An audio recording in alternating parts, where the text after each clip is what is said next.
Paloma blanca de la paz. Las 15 claves de Gálatas para tu libertad en Cristo. Las 15 claves de Gálatas para tu libertad en Cristo. El sol de la mañana bañaba el pequeño pueblo de Antioquía de Pisidia, donde el apóstol Pablo, ahora con el cabello plateado por la sabiduría de los años, caminaba por las calles polvorientas junto a Bernabé. Sus pies, todavía marcados por las cicatrices de sus viajes misioneros, parecían más ligeros esa mañana, como si el Espíritu mismo los guiara hacia un encuentro que cambiaría vidas. Dentro de una casa modesta, iluminada por el resplandor dorado de lámparas de aceite, un grupo de creyentes se reunía en secreto. Entre ellos se encontraba Jonatán, un ex fariseo cuyo corazón ardía por el conflicto, Lidia, una comerciante de púrpura cuya fortuna no pudo llenar el vacío dejado por los ídolos, y Tarsila, una joven esclava liberada por su amo cristiano, pero aún prisionera del miedo a no ser digna del amor de Dios. Todos habían oído hablar de las cartas de Pablo, especialmente la enviada a las iglesias de Galacia, un mensaje que prometía libertad pero que muchos todavía no entendían completamente. Paulo entró y el silencio se apoderó de la habitación. Sus ojos, llenos de una mezcla de urgencia y ternura, recorrieron cada rostro antes de comenzar a hablar. Hermanos, Cristo no nos liberó de la esclavitud. ¿Estáis tratando de completar con esfuerzos humanos lo que solo la gracia puede lograr? Sus palabras resonaron como un suave trueno, despertando recuerdos en todos los presentes. La primera clave, la gracia que no requiere obras, Gálatas 2:16. Jonathan, cuyas manos todavía temblaban al recordar los años pasados contando meticulosamente cada ley para agradar a Dios, sintió el peso de la pregunta. Se había convertido después de ver a Pablo sanar a un paralítico en Listra, pero su mente todavía estaba ligada a las enseñanzas de los maestros de la ley. Maestro Paulo, lo interrumpió con voz temblorosa, ¿cómo puedo estar seguro de que Dios me acepta si no hago nada para merecerlo? Paulo sonrió, tomó un trozo de pan de la mesa y lo partió. ¿Has comido pan hoy, Jonathan? Sí, claro. ¿Y qué hiciste para que este trigo creciera, fuera cosechado, molido y tostado? Jonatán frunció el ceño. Nada. Alguien me lo preparó. Así es la gracia. No puedes ganarla más de lo que puedes hacer que salga el sol o que llueva. Solo puedes recibirla. Cristo ya lo ha hecho todo. Tu parte es confiar. Jonathan sintió que algo se rompía en su interior. Las lágrimas corrían por su rostro mientras murmuraba, entonces, simplemente creer. Paulo asintió. Solo cree. La segunda clave, la cruz, el fin de la condenación, Gálatas 3:13. Lidia, que había gastado una fortuna en templos y sacrificios a dioses mudos, miró ahora un pequeño crucifijo de madera que tenía en las manos. Di todo lo que tenía, confesó, pero nunca fue suficiente. Siempre hubo una ofrenda más, un ritual más. Pablo señaló la cruz. Lidia, mira con atención. Mira, Dios no te pidió tu oro. Él dio a su Hijo. Cristo se hizo maldición por ti. Ya no hay condenación para los que están en él. No necesitas comprar lo que ya es tuyo. Cerró los ojos y, por primera vez, sintió paz. No la frágil paz que compró con monedas, sino una profunda certeza, era libre.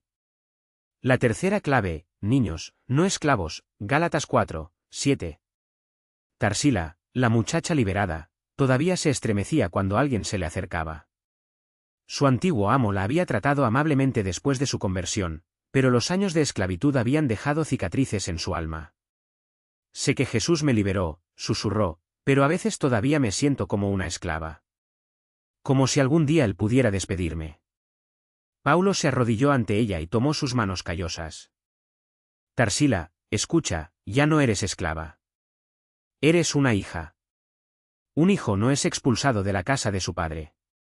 Tienes el Espíritu de Dios dentro de ti, clamando, Abba, Padre. Esto no es algo que te puedas perder. Eso es lo que eres ahora. Se miró las manos, marcadas por trabajos forzados, y luego a los ojos de Pablo. Por primera vez se atrevió a creer, ella pertenecía a Dios. El enfrentamiento con los legalistas, Gálatas 5:1-12. Llegaron noticias de que algunos cristianos judíos de Jerusalén estaban enseñando que la circuncisión y la observancia de la ley eran necesarias para la salvación. Habían llegado a Galacia sembrando duda y división. Pablo, al oír esto, sintió la misma indignación que le había llevado a escribir su carta años antes. Reunió a los líderes de la iglesia y habló con firmeza. ¿Quién os perturbó para que abandonarais la gracia? Si os dejáis circuncidar, de nada os aprovechará Cristo. Vosotros, que empezasteis por el Espíritu, queréis ahora perfeccionaros por la carne. Uno de los legalistas, un hombre llamado Elías, se puso de pie desafiante. Pablo, ¿desprecias la ley de Moisés? Dios no ha cambiado. Aún exige santidad. Pablo no dudó. Eleazar, la ley es buena, pero no puede salvar. Es como un espejo, muestra la suciedad, pero no puede lavarla. Solo Cristo puede hacerlo. Si confías en Él, la ley ya no te condena. Pero si recurres a ella como medio de salvación, caes en desgracia. El silencio que siguió fue roto por Jonathan, que se levantó con determinación. Una vez viví bajo la ley. Ella me aplastó. Pero Cristo me levantó. No volveré a la esclavitud. Uno por uno, los creyentes estuvieron de acuerdo. Incluso algunos de los que tenían dudas bajaron la cabeza, reconociendo la verdad. Victoria sobre la carne, Gálatas 5, 16-26. En los días siguientes, Pablo enseñó acerca de la lucha entre la carne y el espíritu. Contó cómo, incluso después de su conversión, tuvo que aprender a caminar en libertad, no usándola como excusa para pecar, sino como un poder para vencer las pasiones que antes lo dominaban. La carne desea lo contrario al espíritu, explicó, pero si vivís por el espíritu, no saciarás los deseos de la carne. El fruto del espíritu, amor, alegría, paz, no proviene del esfuerzo humano, sino de una vida entregada a Dios. Lidia, que antes buscaba el placer en las fiestas y el lujo, ahora encontraba la alegría en el servicio. Jonathan, que antes se había enorgullecido de su conocimiento de la ley, ahora se humilló para aprender de los más simples. Y Tarsila, que antes vivía con miedo, ahora cantaba alabanzas con voz firme. El cierre de los conflictos, unidad en la libertad, Gálatas 6, 2, 10. Pero no todo fue fácil. Algunos todavía murmuraban, divididos entre los que querían mantener las tradiciones y los que abrazaban la libertad. Luego, Pablo los llevó a un campo fuera de la ciudad, donde un viejo olivo crecía fuerte, con sus ramas entrelazadas entre sí. Mira este árbol, dijo. No crece sola. Sus ramas se sostienen unas a otras, se sostienen unas a otras. Así debe ser la Iglesia. Llevad las cargas de los demás. No uséis la libertad para serviros a vosotros mismos, sino para servir en amor. Elías el legalista se acercó, finalmente destrozado. ¿Qué pasa si todavía tengo preguntas? Paulo puso su mano sobre su hombro. Buscad, pues, a Dios, no a las reglas. La fe no es ausencia de preguntas, sino confianza en aquel que tiene las respuestas. El legado de las llaves, Gálatas 6, 14-15. Años después, cuando Pablo ya había partido hacia otras regiones, las iglesias de Galacia se mantuvieron firmes. Jonathan se convirtió en un líder y enseñó a otros a vivir por fe. Lidia utilizó su riqueza para ayudar a los pobres, demostrando que la verdadera libertad no está en las posesiones, sino en la generosidad. Y Tarsila, ahora una mujer segura de sí misma, viajó con otras mujeres, compartiendo el mensaje de que en Cristo no hay esclavo ni libre, varón ni mujer, todos somos uno. En una tarde tranquila, mientras el sol se ponía sobre las colinas de Galacia, Jonathan sostuvo la carta ahora desgastada de Paul y sonrió. Se habían entregado las 15 llaves. La puerta de la prisión estaba abierta. Y finalmente fueron libres. El legado de las llaves. Los años que siguieron fueron como un río que, tras romper las barreras, fluye libremente y fertiliza la tierra. Las iglesias de Galacia ya no eran solo pequeños grupos que se reunían en casas escondidas, pero comunidades vibrantes, donde la fe se mezclaba con la vida cotidiana como el trigo y el pan. Jonathan, ahora con el cabello plateado por la edad, caminaba por los caminos polvorientos entre las ciudades, ya no como un fugitivo, sino como un pastor. Su voz, que antes temblaba de miedo, ahora resonaba con una autoridad tranquila, forjada en las pruebas que había superado. No había olvidado la noche en que, aún joven, había temblado al sostener la primera llave, la que Paulo le había entregado con una sonrisa enigmática. La libertad no es la ausencia de cadenas, sino la valentía de utilizarlas para abrir puertas, dijo el apóstol. En ese momento, Jonathan no lo entendió del todo. Ahora, sin embargo, veía las llaves no como objetos, sino como símbolos de elecciones. Cada uno de ellos había sido transmitido de generación en generación, no como un secreto guardado, sino como una semilla plantada. Lidia, la comerciante de púrpura, había transformado su casa en un refugio. Las paredes que alguna vez exhibieron telas caras ahora exhibían mapas de rutas misioneras y rollos de pergamino con cartas de iglesias distantes. Su negocio prosperó, pero su verdadero tesoro estaba en las manos que le tendía. Ella financió la construcción de un pozo público en Filipos, donde las mujeres que alguna vez transportaron agua por millas ahora se reunían para hablar y orar. La riqueza es como el agua, solía decir, solo tiene valor cuando fluye.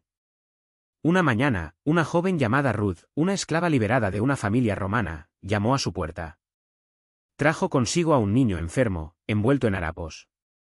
He oído que no preguntan de dónde venimos aquí, murmuró, con la mirada baja. Lidia no lo dudó. Abrió las puertas, llamó a la partera del pueblo, mientras cuidaban al niño, se sentó junto a Ruth y le contó la historia de las llaves. La primera que recibí fue hospitalidad, confesó, pasando los dedos por una pequeña llave de bronce que colgaba sobre su regazo. Paulo me dijo que, a veces, abrir la puerta de tu propia casa es el primer paso para abrir tu corazón. Ruth se quedó. Aprendió a tejer, leer y, con el tiempo, se convirtió en una de las tantas mujeres que Lidia enviaba con recursos y mensajes a las iglesias más pobres. La libertad no es solo para nosotros, repitió Lidia mientras sellaba otra carta. Es un fuego que hay que transmitir. Tarsila, la exesclava que una vez había temblado al leer las palabras de Pablo, ahora viajaba con un grupo de mujeres, algunas viudas, algunas libres, algunas todavía casadas, pero todas unidas por un propósito. Iban de ciudad en ciudad, no como mendigos ni sirvientes, sino como portadores de un mensaje. En cada lugar, Tarsila contó su historia, cómo fue comprada y vendida, cómo aprendió a leer en secreto, cómo una llave pequeña, oxidada, le fue entregada por una mujer llamada Poebe, con la orden de usarla para abrir la jaula de su propia voz. En Efeso encontraron resistencia. Los líderes de la sinagoga local los acusaron de alterar el orden. Las mujeres no deberían enseñar, gruñó uno de ellos, un hombre de barba gris y ojos fríos. Tarsila no retrocedió. Con calma, desdobló un pergamino y leyó en voz alta. No hay judío ni griego, no hay esclavo ni libre, no hay varón ni mujer, porque todos vosotros sois uno en Cristo Jesús. El silencio que siguió fue más elocuente que cualquier grito. Algunos hombres se marcharon indignados. Otros se quedaron pensativos. Y una mujer joven, escondida detrás de una columna, se acercó más tarde, con lágrimas en los ojos. Yo también quiero una llave, susurró. Tarsila sonrió y le entregó la suya, una llave de hueso tallada por un artesano corintio. No es la llave que te libera, dijo. Es el coraje de cambiar las cosas.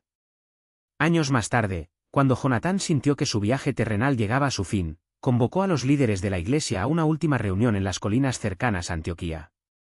El sol se ponía, tiñendo el cielo de color púrpura, el mismo color de las telas que alguna vez vendió Lidia. Se sentaron en círculo y Jonathan, con manos temblorosas, desdobló la carta de Paul, la que había conservado. Como un tesoro. Hermanos, si alguno es sorprendido en algún pecado, ustedes que son espirituales, corríjanlo con espíritu de mansedumbre. Y cada uno examínese a sí mismo, para que él también no sea tentado. Llevad las cargas los unos de los otros, y así cumpliréis la ley de Cristo. Miró a cada uno de ellos, hombres y mujeres, antiguos esclavos y antiguos amos, judíos y gentiles, y sonrió. Pablo nos dejó 15 llaves, pero en verdad solo había un mensaje: la libertad no está en no tener cadenas, sino en elegir a quien servimos. Y elegimos servirnos unos a otros. Esa noche, mientras las estrellas iluminaban Galacia, enterraron las llaves juntos bajo un olivo centenario. No como un secreto, sino como una semilla. Porque sabían que la verdadera libertad no necesita metal para transmitirse, vive en las manos que se extienden, en las voces que se elevan, en los corazones que eligen amar. Y así, cuando el último de ellos cerró los ojos, no hubo luto, sino gratitud. Porque la puerta había sido abierta. Y finalmente fueron libres. La semilla y el árbol. Los años que siguieron fueron como el lento crecimiento de una raíz, invisible a los ojos, pero transformando la tierra que había debajo. El olivo bajo el cual enterraron las llaves no era solo un símbolo, era un lugar de encuentro. A su sombra, hombres que antes se miraban con recelo ahora compartían pan y vino, mientras las niñas, hijas de esclavos y patricios, jugaban juntas entre las ramas bajas. No había leyes que los obligaran a hacerlo. No hubo decretos imperiales ni amenazas de revueltas. Solo quedaba el recuerdo de esa sonrisa de Cristo cuando dijo, «Tú has elegido». Pero la libertad, como toda semilla, necesita ser regada. Un duro invierno llegó a Galacia, y con él, el hambre. Los graneros de los ricos no eran infinitos, y los pobres, acostumbrados a depender de la caridad de sus amos, ahora se miraban con la misma pregunta en los ojos, ¿qué haremos? Fue entonces cuando Miriam, una viuda que había sido esclava en la casa de un comerciante romano, se levantó en la asamblea bajo el olivo. En sus manos tenía un puñado de granos secos. Mi marido me enseñó que hasta el trigo más duro se puede moler, dijo con voz firme a pesar del viento cortante. Pero nadie muele solo. Esa tarde, las manos que alguna vez sostuvieron llaves o cadenas ahora sostenían morteros. Los ricos trajeron sus graneros, los pobres, su fuerza. Y cuando la harina estuvo lista, no hubo división por clases ni por origen. Cada familia tomó lo que necesitaba y lo que sobró lo guardó para la siguiente semana. No por orden, sino por elección. La prueba del fuego. No todos aceptaron el cambio fácilmente. Lucio, un excenturión romano que se había convertido a las enseñanzas de Pablo, todavía llevaba en el pecho la cicatriz de una batalla en la que ordenó la ejecución de esclavos rebeldes. Una noche, mientras ayudaba a reconstruir la casa de un antiguo sirviente suyo, ahora hermano en la fe, un hombre que había perdido a su familia en esos mismos levantamientos lo reconoció. Tú, dijo el hombre, con los nudillos blancos por estar tan apretados. Tú fuiste quien dio la orden. Lucio bajó el martillo. Podría negarlo. Podría huir. Pero en lugar de eso se arrodilló en el polvo y extendió las manos con las palmas hacia arriba. Sí, admitió. Y todas las noches desde entonces le pido a Dios que me perdone. Pero el perdón no me corresponde a mí darlo. Es tuyo. El silencio que siguió fue largo. Entonces, el hombre, que se llamaba Elías, tomó el martillo de las manos de Lucio y se lo devolvió. Constrúyelo, dijo. Pero esta vez, construye con nosotros. La última clave. Décadas más tarde, cuando el olivo ya era un gigante de tronco retorcido y copa frondosa, una niña llamada Ruth encontró algo brillando entre sus raíces. Fue una de las claves, desenterrada por las lluvias. Corrió hacia el anciano Simeón, el último que aún recordaba esa noche en que enterraron las llaves. ¿Qué hacemos con ella?, preguntó Ruth, con los ojos muy abiertos. Simeón cogió la llave y pasó los dedos por debajo. Re el óxido, y sonrió. Nada, respondió. Porque ya cumplió su propósito. Y dicho esto, la arrojó al río que atravesaba la ciudad. El agua se lo llevó, chispeando por un instante antes de desaparecer. El legado. Cuando Simeón murió, no había tumba ni lápida. Su cuerpo fue colocado en una sencilla embarcación y liberado en el mismo río, como era costumbre de quienes creían que la vida, como el agua, siempre encuentra su camino. La gente se reunía en las orillas, no para llorar, sino para contar historias, de Miriam y el grano, de Lucius y el martillo, de Elías y el perdón. Y al ponerse el sol, alguien notó que el olivo, tan viejo y sabio, florecía por primera vez en años. Pequeñas flores blancas brotaban entre sus hojas plateadas, prometiendo nuevos frutos. Porque la libertad, después de todo, no era un fin. Fue un comienzo. Y ellos, los vivos y los difuntos, finalmente entendieron esto.